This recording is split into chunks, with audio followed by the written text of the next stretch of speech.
Hello friends, welcome back to the new video. In this video guys, I will show you guys how can you set your digit password in Vivo phone. Means guys you want to set guys your pin lock. So guys you can set your pin lock and guys you can say pin password. How can we set in Vivo phone? In this video guys, I am going to show you. So guys now let's see how to set pin password in Vivo phone. So guys, first of all open your phone setting to set guys pin password.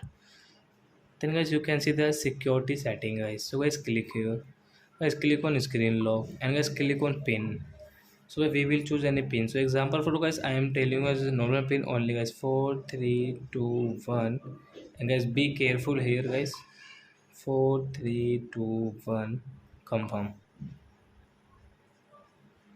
And guys now let's see guys pin has set or not in our Vivo phone. So guys now you can see guys we have pin password in our Vivo phone. So 4321, and guys you can see this sign right side, done, click.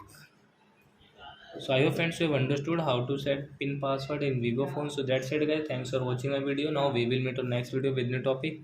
Before guys please go and like and subscribe my channel. Bye bye friends.